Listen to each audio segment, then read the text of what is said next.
Welcome back to Ravens Today. I'm your host, Connor Gioffreda, giving you all the latest updates on anything and all things Ravens. Please make sure to subscribe to the channel and like the video. Let's dive into what I've been hearing in the latest news swirling around the Ravens fan base. Let's first up, Isaiah Likely contract update. He's not worried about it. You know, he had stated that he just wants to worry about football, and that's all he's focused on. And he loves being a Raven, and he wants to see himself stay a Raven.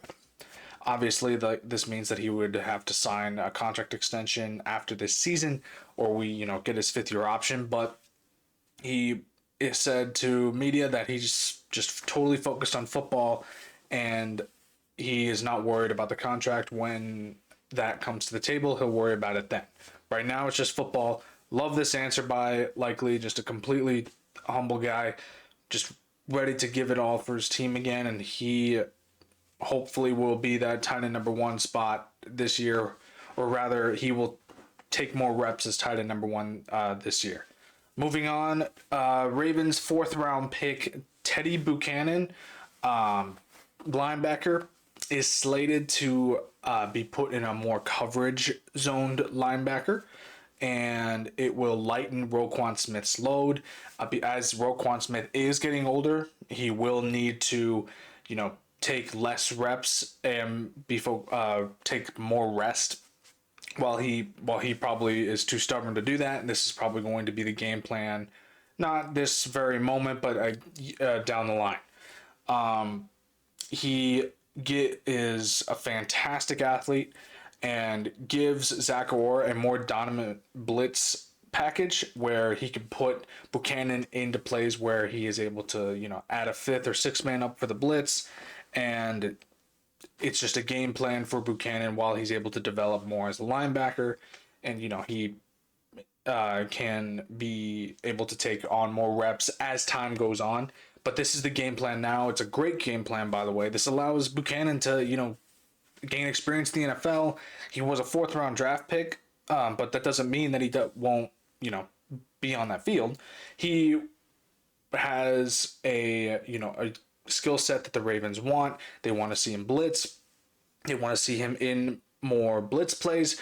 And it allows Zach Orr to be more creative in the defense in said blitz plays. Love this game plan for him. If this works, this will be a huge improvement for the Ravens blitz packages and for the sack count and for QB pressures. So if this game plan works, love it. But again, Teddy Buchanan needs to develop. But if this is the game plan, all for it. Moving on, Travis Jones is the Ravens' best kept secret.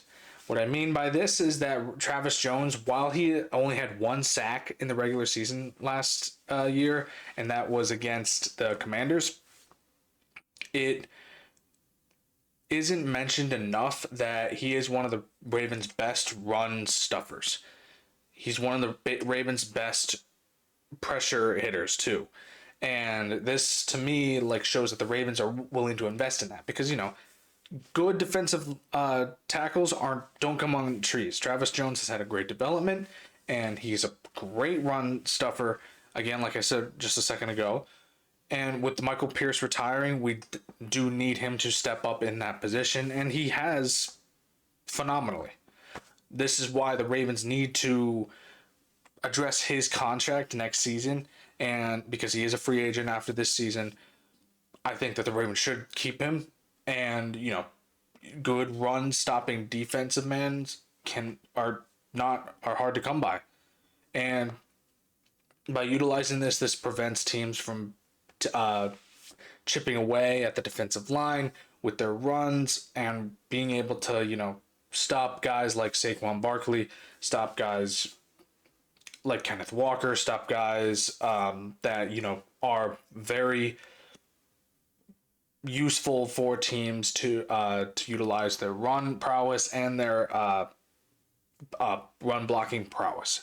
So Travis Jones is the secret that the Ravens have in their run stopping ability, and I'm hoping that he is able to step up and fill in the shoes that Michael Pierce had. Maybe we'll see another big man interception, because man, when Michael Pierce intercepted that ball against Bailey Zappi against the Browns in the finale of the regular season, that was mind-boggling to me. It was just one of those moments where it was, you just had to laugh at it because you just never expected it.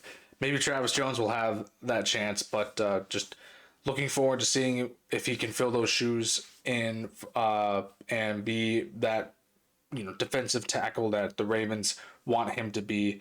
Not so much as, a sack artist, but rather as run stopper and pressure artist. Last thing here, just recently that the NFL had voted whether or not to ban the Tush Push.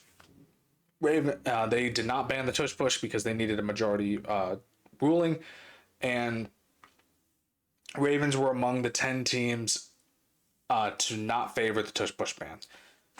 This is true because we have used the Tush Push with Mark Andrews in some plays, and with Derrick Henry in some plays, and with Patrick Ricard, I believe. But mostly for Mark Andrews on that 4th and inches down line, and for the goal line plays too.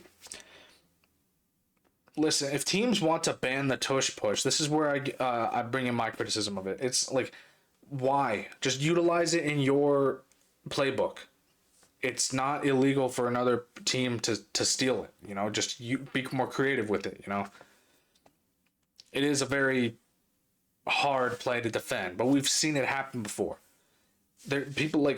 You need a good offensive line and a good team behind you to be able to push you through there. Like you see it with the Eagles a lot. They utilize it almost every single time they're at the goal line, and 95% of the time it works. Same with the Ravens. They use it not as often, but they have hopefully a better offensive line this year, but they had a okay offensive line that they still were able to use the Tush Push with Mark Andrews to get that first down mark or that touchdown. Where I am drawing criticism here is where teams complain about it all the time. Why not just use it in your playbook, and why not in practice try to find ways to defend against it? Mind you, like I've said earlier, it's a very hard play to defend, but that is because these teams have great offensive linemen and great chemistry with one another to know where to exactly push or find the just the smallest of gaps to push their quarterback or push their tight end or pushing the running back, fullback through. I don't see a problem with the Tush Push. I'm sorry, I'm probably going to get reamed in the comments section, but it's a play. While it is very overpowering, teams should find ways to defend it. Work and just don't expect it, to work. They need to find a specific defensive lineup where they are able to just push the Tush Push back. That's pretty much what I got for that ruling. I think it's fine. I think it's whatever. Let's just play ball and not worry about a specific play. If you're upset about it, use it in your playbook. Thank you for tuning in to Ravens Today. I'm your host, Connor Gioffreda. Again, please make sure to subscribe to the channel, like the video, comment down below. I'll catch you all later with the next one. Have a good one.